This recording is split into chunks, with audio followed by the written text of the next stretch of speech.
What's the state of your website? If you're looking for a new digital experience platform, or DXP, to run your digital experiences, I have the book for you. The Agile Brand Guide to Digital Experience Platforms is part of my best-selling series of MarTech books. In this book, I explore and demystify DXPs and look at the roles a digital experience platform should play, the different types on the market, as well as how to initially evaluate platforms, then how to best implement a DXP once you've selected it. The book also features a foreword from Rupali Jain, Chief Product Officer at leading DXP provider Optimizely, as well as several other thought leaders in the industry. Learn more and get a copy in print or digital now by going to the Agile Brand Guide website at www.agilebrandguide.com. The Agile Brand.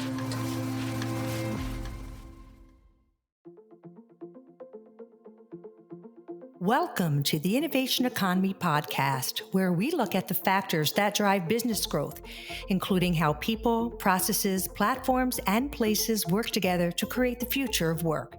I'm your co-host, Bonnie Habyan. I'm a CMO, author, speaker, branding expert, and passionate content creator. This episode is part of our Brand the Change series, which focuses on how entrepreneurs and engaged employees can leverage their personal brand and superpowers to support their company, showcase their skill sets, and create value. To listen to the latest episodes or to sign up for the Innovation Economy newsletter, go to innovationeconomy.show or click follow on your favorite podcast app to make sure you hear the latest episodes. And now, onto the show. Today, we're talking about the power of community and how innovative online communities are quickly emerging, bringing together cohorts of professionals looking to leverage global intelligence, experience, and knowledge to help them grow professionally and personally. I'm speaking with Scott MacGregor, founder of a unique community called the Outlier Project. Now, this community is a bit on fire and delivers some unique benefits that could perhaps be the model for similar digital communities that can deliver not only knowledge, but experience. We'll also find out how personal brands are driving his community in developing and shaping what it's becoming and how it will grow. So welcome, Scott. I am so happy to have you to talk about your unique community and I think really give people some insights on a couple of things, how they can leverage online communities, how they can start online communities, and a little bit about what the future holds. Now, for certain, the pandemic has really shifted a lot of these fundamentals, really how people interact, and connect, and driving organizations and peoples across all sectors to do things a little differently, and really perhaps saw a little bit more of the surge of online communities. And I want to get your take on that. What have you seen, and what and why did you start this Outlier Project? So first of all, Bonnie, thank you so much for having me. It is an absolute honor. Of course.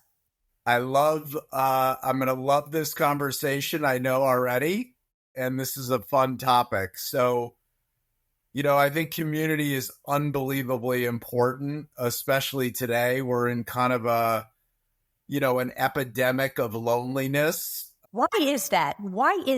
I've heard this so many times this year. What does that mean?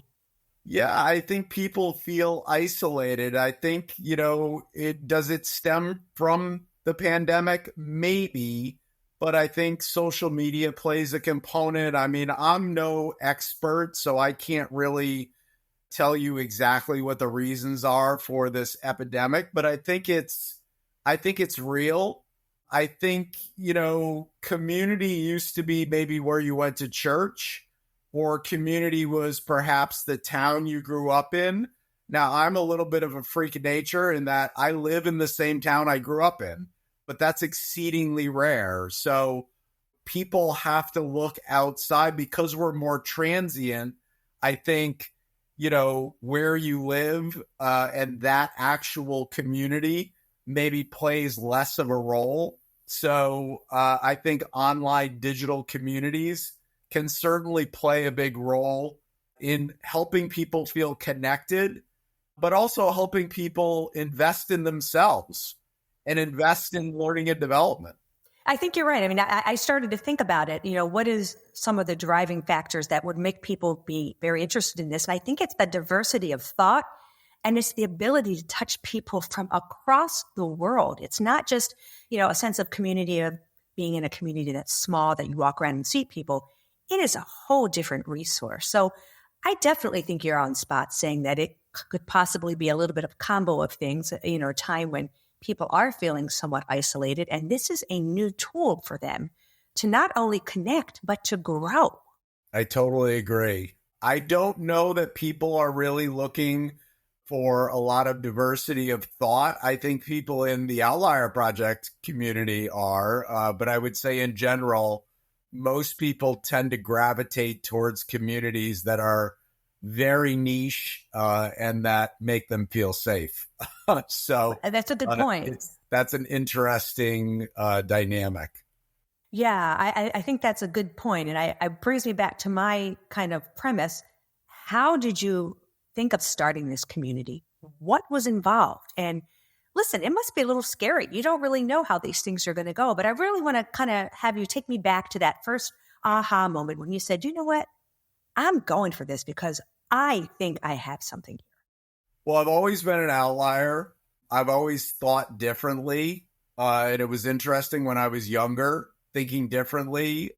You think, well, boy, I don't know why, but I don't think like everybody else. And what's interesting is that later in life, in business, my divergent thought process and my willingness and desire to not go with the thundering herd, but to kind of go left when everyone else is going right, actually led to a lot of success. And I was like, boy, I am doing the opposite of what a lot of people are doing, which seems pretty counterintuitive, but yet I'm meeting success. And I realized that's where the pot of gold lies. It lies in that road less traveled. So starting the Outlier Project was just really an extension of kind of who I think I am, and really a belief and a desire to impact people's lives. And we're on a mission to help people live their version of an extraordinary life. We have a saying that anybody can be ordinary, but we all have the power to choose to be extraordinary.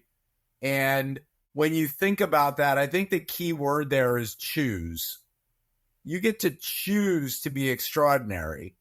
So what that means is that you didn't really need to be born with Michael Jordan's DNA. You didn't need to be born with Steve Jobs' brain to excel. You just have to choose to be extraordinary. So every Navy SEAL I know, every Olympic gold medalist I know, every billion-dollar CEO I know, every New York Times bestselling author I know, they all chose to be extraordinary. They weren't necessarily the smartest. They weren't necessarily the most athletically gifted. Yes, sir. They made the right choices, and they hung around with the right people. Well, first of all, I have to ask you if you have read my favorite book, which is called The Outliers, by Malcolm Gladwell. I'm not sure if you have, but I love that book. And so okay, you can show me that book. It's sitting right behind me. And so every time, I think of the Outlier Project, I think of that a little bit because I thought it was just, for me, it opened my eyes to, oh my gosh, this is so true in how different things happen.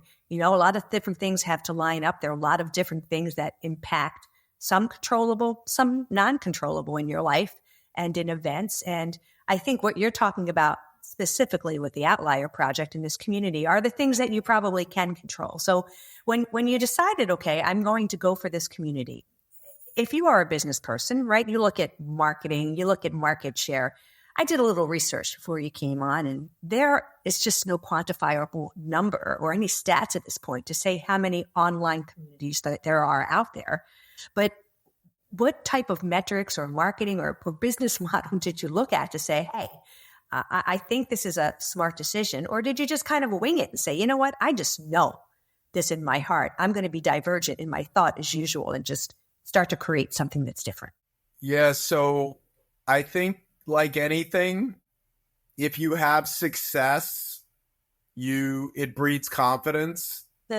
I had left a company that I had helped grow from 5 to 300 people and was very, very successful to start a talent strategy company 10 years ago. And I had no plan B, and I knew it was going to work. And I didn't know it was going to work because I was brilliant. I knew it was going to work because I knew that it solved the pain points that I had. So I think if you build something truly unique, it will succeed. So the same thought process went through my head when I was thinking about a community that I'd like to build. I didn't really model it off of any other existing community. I actually think that's a really bad idea and something that I've never done. So I wanted to craft something that was truly unique. And I knew it would work. I just didn't know the extent that it was going to work. And I'm just a believer that if you do things consistently over time and you truly show up differently, it's almost hard not to succeed. And, that was my thought process in building it. I also, quite honestly, had a business to fall back on, and that business subsidized the Outlier Project for quite a while. So, it wasn't something where I had to make a huge income. It was just something I was passionate about. And now it's something that, I'm so unbelievably passionate about that it will eventually be the only thing I do. Yeah. So, you've unpacked a lot there. You've kind of gone into explaining that past success and lessons have given you the confidence, has also kind of said, hey, you know what? I know kind of how to do this. I'm not going to put all of my eggs in one basket. So you're already teaching people some life lessons. I think everyone who, becomes part of a community is looking to become better at whatever it is, whether better person, better at their business. So let's delve in a little bit into the community itself. What is different about it? What can people expect? It provides resources, but also experiences. So take us through that a little bit. Yeah, it's an incredibly unique community. There's probably nothing else out there like it.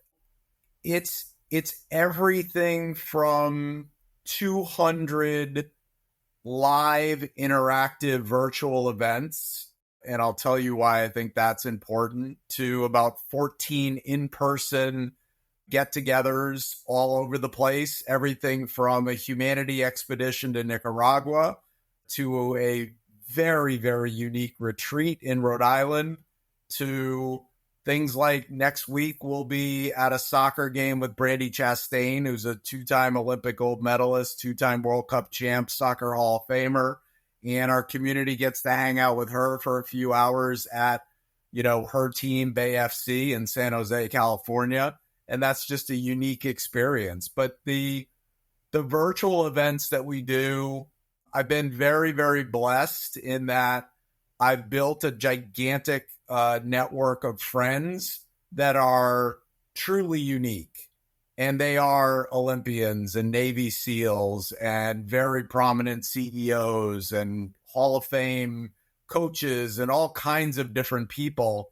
And I always thought, I'd like to give people exposure to them, but exposure to me is, a podcast is great.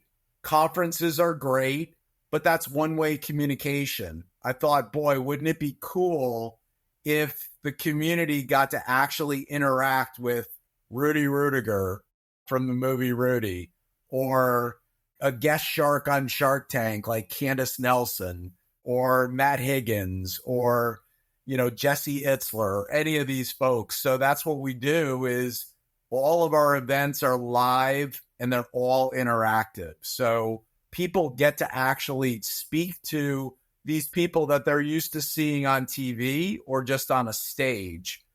So that makes it unique. Everything we do, we try to show up differently. Everybody has a newsletter. We have a gorgeous, glossy magazine called Outlier Magazine. Candace Nelson was on the cover of our inaugural issue, and Jacques Pepin, who is one of the most famous chefs in the world, rated the number 6 most influential chef of all time. is on the cover that comes out tomorrow. So we're just trying to show up differently in every aspect of who we are. We even were looking for a holiday that would represent outliers. We couldn't find one, so we made one up. And it's called World Outlier Week, where everyone in our community does something that they've never done before. And it's sponsored by Brett Hedigan, who's a two-time Olympian and Stanley Cup champion and owns a company called Hedi Gear. So just cool stuff like that. Lots of fun and very, very different. Okay. This kind of takes me into a little bit more aligned with what Brand the Change in the podcast talks a lot about. It's personal branding. And to me, all of this kind of aligns with your community concept and communities in general, because people are joining a community, trying to learn, grow, network. So what are you seeing with respect to that kind of the type and caliber of people who are joining the community and who may be attracted to a community like the Outlier Project or something else? Are they invested in that own personal brand to help elevate themselves in a way that makes them more valuable? And, give me a little bit of insight there. Yeah, I think our community, it was interesting in the beginning because we're all about, trying to help people live their version of an extraordinary life. Well, you say, well, who's our avatar? Who's the person who's going to join? Well, that could be just about anybody. Most people, you would hope, want to live an extraordinary life, but more and more as we've grown and as we've matured as a community, we've found that it's primarily entrepreneurs. Interesting. I think entrepreneurs are looking for support. Most of them came from a corporate environment where they had some sense of learning and development built into their company. And now they're out there as either a solopreneur or a small entrepreneur. And you need to seek out your own learning and development.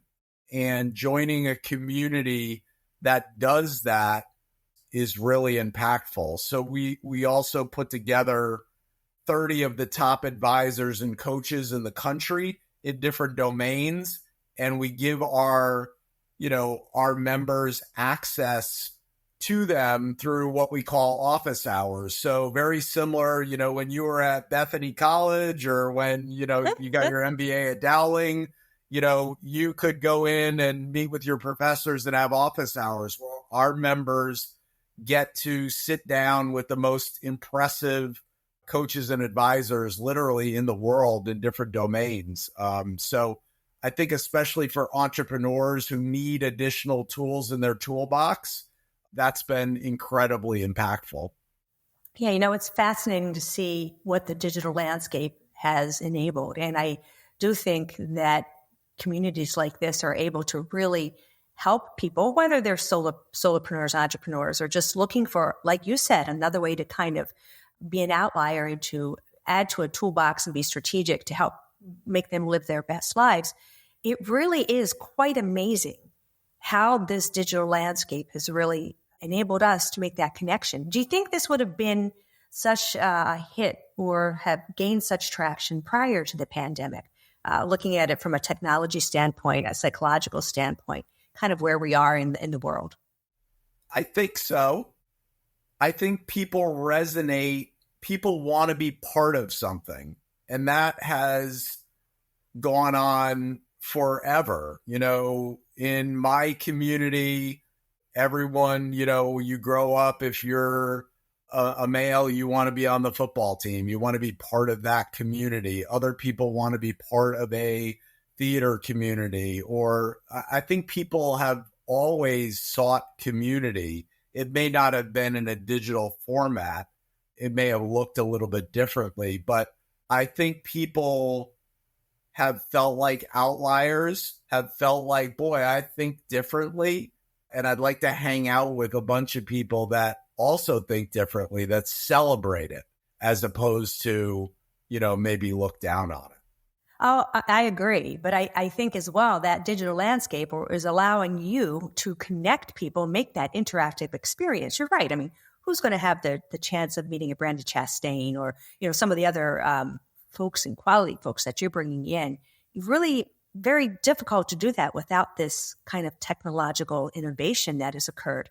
So I do think that is probably that interactive exchange would be a very strong, attractive element for people who are considering to join such a community. No doubt about it. LinkedIn and Zoom and has changed the landscape in terms of what you can do and how you can connect people. We have about 750 members in 34 countries around the world, and, trying to connect 750 people in 34 countries without some sort of digital platform to do that, be it LinkedIn, be it Mighty Networks, be it Zoom, would be very, very difficult. Well, let me ask you this. How do members best leverage a community? Once you join, it can be a little overwhelming when you're trying to understand what are all of the resources and capabilities it has, but give some advice. Those who are actually joining a community, if they're looking to get something really out of it, what do you suggest? The biggest thing is showing up. It's amazing. So showing up and being engaged and being active really sets the tone, and having the thought process that I'm not doing this all for me, but I'm doing it also to give back, I think is a very, very healthy mindset to get the most out of a community. I think a lot of people, unfortunately, sit back and they expect, almost to be fed like a baby bird in a nest. And, you've got to be proactive. And if you don't show up, you really get out of it what you put in. So if you show up and you're active and you're engaged and you're willing to give back, the experience, there's nothing like it. And the ROI is absolutely off the charts. Let's talk about the ROI, both from someone who has created the community and also those who are participating in it.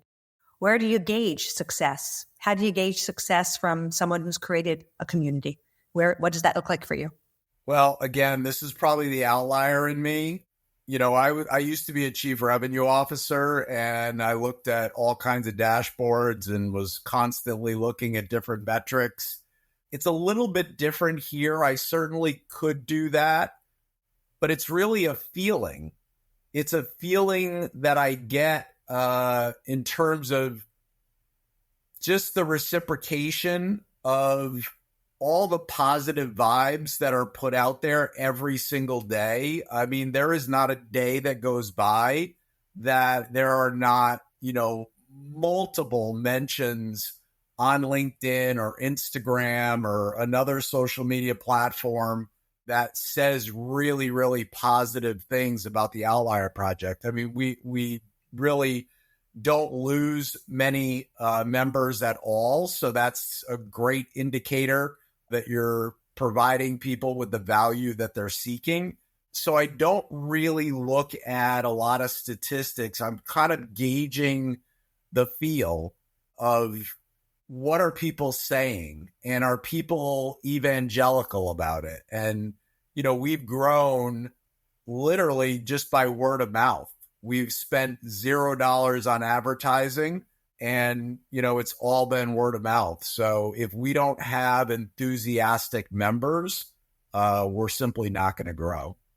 Yeah, that's very interesting. I mean, I would say in this day and age as well, and we're just in such a content-driven world that I wouldn't think there would be a lot in the way of advertising. I would imagine it's all organic, which is it's a beautiful thing. And again, just kind of talks and speaks to where we are in the digital landscape, being able to have the best type of referrals, word of mouth. Really, it's a grassroots sort of phenomenon in a digital world, which is interesting when you marry both of those.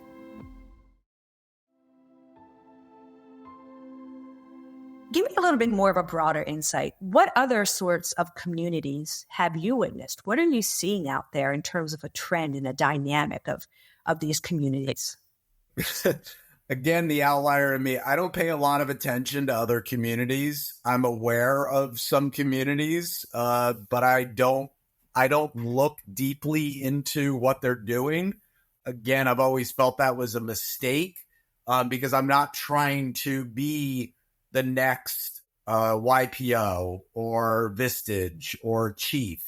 Those are all great organizations, but that's not my vision. And I think sometimes it clouds your vision. When I think of communities, I mean, what I'm seeing is a lot of people are really niching down and getting very, very specific about the people that they want to serve. And that might be people that are just in marketing, right, or just C-suite female executives. I think a lot of communities, quite honestly, won't exist. They won't stand the test of time because it's tremendously hard work. So most will fail, but I would say that about any business. I think a lot of people think of a community and they think, oh, that's just mailbox money. You know, I've got a big following on XYZ platform. I'll throw a community together and people will pay X dues and I'll make a ton of money.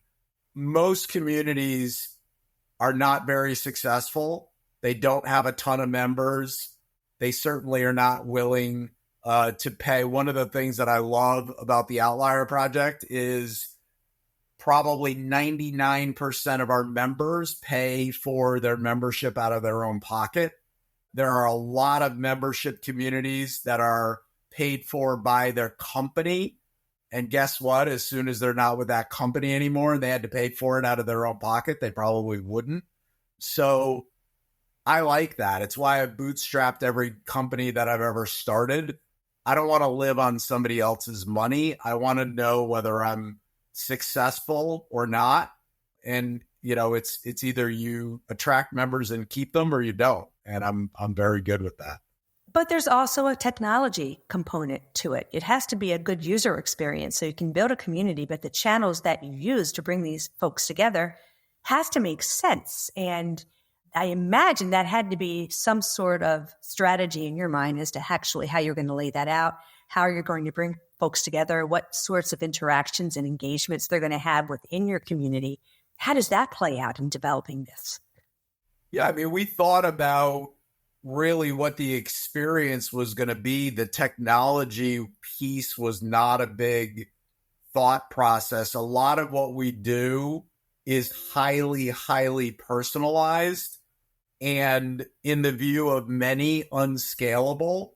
And I was told very early on by lots of people that, you know, Scott, you're not going to be able to have a conversation with every single prospective new member or every new member. That has not turned out to be true. I've spoken to every single member and had a minimum of a 15-minute conversation with them, many of them hours and hours long cumulatively over time. And, you know, they've said you're not going to be able to do handwritten notes. You're not going to be able to announce every member on social media and celebrate them. And those are things that I guess we're doing the unscalable. That's Is it challenging. hard? Yeah, Does that's it take challenging. time? Yes. 100%. But that's why people don't do it, because they want to press the easy button and they don't want to write the handwritten note. They don't want to announce every single member to the world. The founder does not want to spend 15 minutes, 30 minutes with every prospective new member. I don't know why you would start a community if you didn't. To me, that's the joy in doing it, is getting to know amazing people from all walks of life. I mean, it's just fun. So you're actually living your philosophy, which is, you know, you're trying to take away all of those different barriers and obstacles that make people not be able to interact in a different way, whether it is that you're meeting a Navy SEAL or an Olympian, right? You're giving that access. So the same thing should happen with the founder. Now, I will share something you did that I thought was very interesting. A few minutes before we came on the podcast, I get this text video message and like, oh my gosh, is it canceling? No, it was just a very enthusiastic, hey, Bonnie, looking forward to the podcast. See you in a few moments. That was extremely personalized. And B, you did take away some angst because, as you know, most people know who have a podcast or a show, they just want to make sure the guest shows up. So I would say in your philosophy of showing up, you did that. So congratulations on really kind of, I would say, taking that up a notch in terms of marketing and personalization. And I imagine, I've seen that it goes entirely through your entire community. So one of the things I always like to end on when I kind of wrap up a show is, give me 3 pieces of great advice to those folks who are listening, something they can do to become an outlier or to do something extraordinarily well in their life, professionally or personally. Sure. What are some things that you could maybe give some actionable tips to a few of the folks who say, hey, how can I brand myself better? I'll give you the first 3 things that pop into my head, but these are going to be super basic. But even though they're basic, I would say most people don't do these things. I would say first, focus on impact. Don't focus on income. Yes. By focusing on impact, the income will come. And you can't fake it. You've got to truly care only about impact. And that's how I live my life. Every single day, at the end of the day, Bonnie, no one's going to care about the companies I built. No one's going to care about the books I've written. Nobody's going to care about the house I live in or the car I drive. They are going to care about the impact I've made. Yeah. And that can have a ripple effect. So you're right. If you really focus on making that impact, the other things will come. Yeah, good things. You can call it karma. You can call it a million different things. But, good things happen. They've happened my whole life by not focusing on the outcome or the income, but really focusing on the impact. The second one, I'm gonna take these from a high school journalism teacher, Frank Barron, that changed my life. I grew up very poor in an affluent town, which was a weird way to grow up, and I literally could not figure out how in the world anyone would ever buy a car or buy a house. It just seemed impossible to me.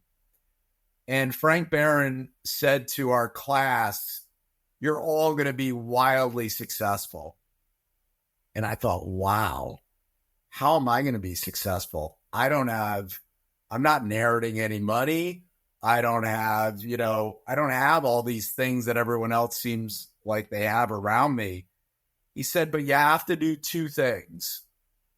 You've got to be nice and you've got to work hard. And I said to him, we call him Coach Barron.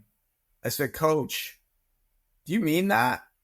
Like, you think I'll be successful if I'm just nice and I work hard? And he said, yes, absolutely. And that gave me so much wind under my wings because I thought, boy, those are 2 things I can totally control. Yeah, that's true. I can absolutely control how hard I work. And I changed it from being nice to outcare. So I can outcare people. I can outwork them and I can outcare people.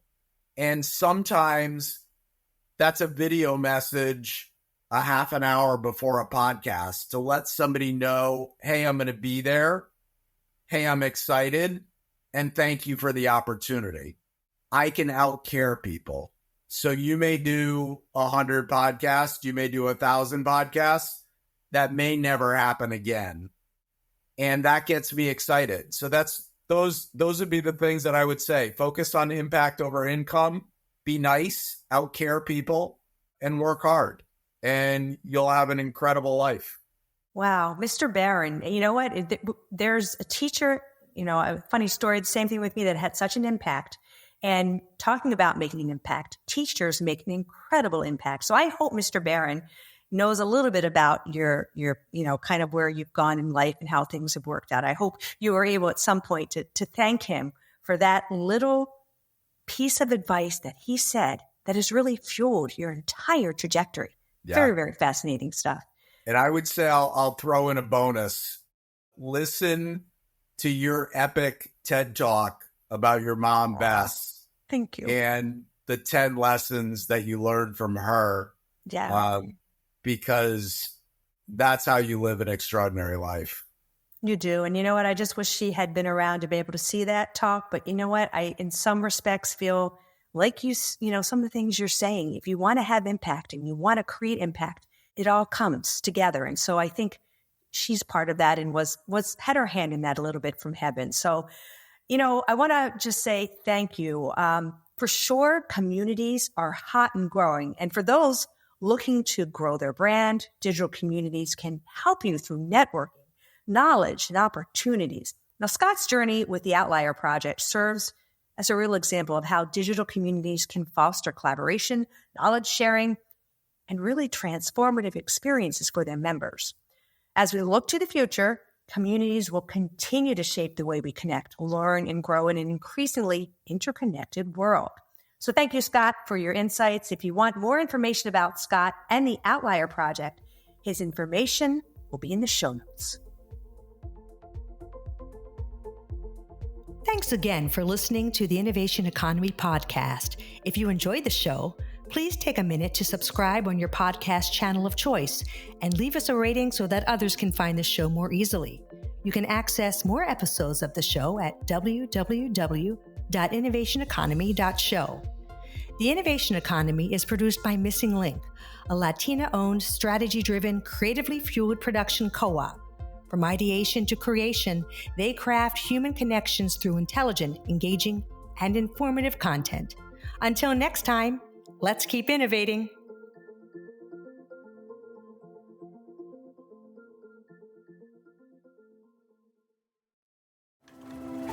The Agile Brand.